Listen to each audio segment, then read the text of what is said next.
tipaklong, red cotton bugs at iba pang peste na may matitigas na katawan na sumisira sa dahon ng ating mga tanim, yan ang ating bibigyan ng solusyon sa natural na paraan. Ang mga ito ay madalas na kumakain ng mga dahon ng ating gulay, partikular na ang kalamansi, okra, talong at marami pang iba. At kapag napabayaan, magkakanda butas-butas ang mga dahon, masisira ang proseso ng photosynthesis at di kalaunan magkakaroon ng masamang epekto sa ating mga tanim. Ang mga tipaklong ay matindi ang nagiging pinsala sa ating garden.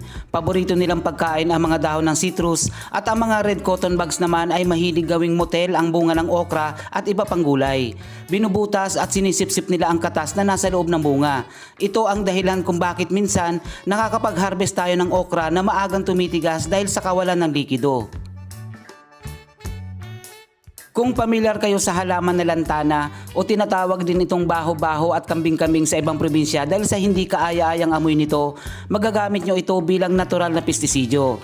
Bagamat may dalawang uri ng lantana, may mga ligaw na madalas na tumutubo kung saan-saan at may mga ornamental type o hybrid na madalas na nabibili natin sa mga garden store.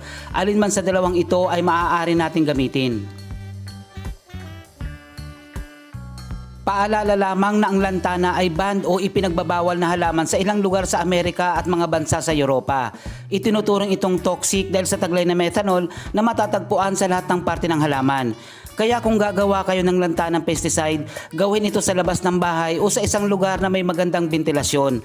Ang paglanghap ng singaw nito ay maaaring magdulot ng pagkahilo at pagsusuka.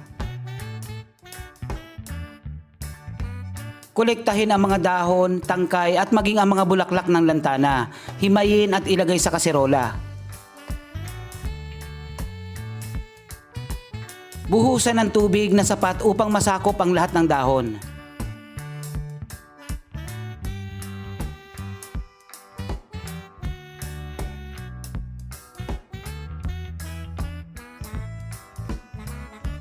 Isa lang at hintayin kumulo.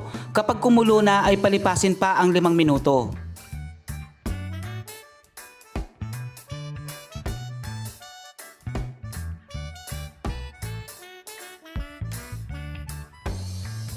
Pagkatapos ay hayaang lumamig. Isalin sa isang lalagyan at magdurog ng isang dakot ng maanghang na sili o 15 piraso.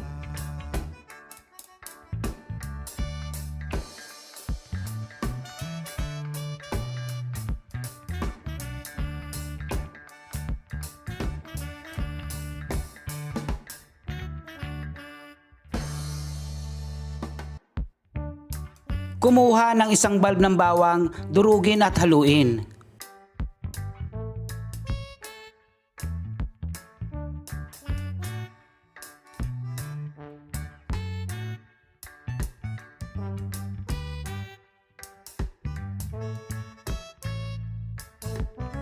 Hayaan sa loob ng 1 oras, salain at isalin sa isang panibagong lalagyan. Ngayon ay meron ka ng lantana pesticide. Ilagay sa sprayer at maaari mo na itong gamitin kapag ang inyong mga halaman ay kinakitaan ng mga pag-atake ng peste. Gawin ito sa hapon o bago lumubog ang araw. Sapat na ang paggamit nito 1 beses sa 1 linggo hanggat hindi nawawala ang mga peste sa garden. Ito ay hindi maaaring gamitin sa mga dahon na kinakain, kagaya ng pechay, mustasa, lettuce at iba pa. Ginagamit lamang ito sa mga dahon na hindi natin kinukonsumo kagaya ng dahon ng talong, kalamansi, okra at iba pa.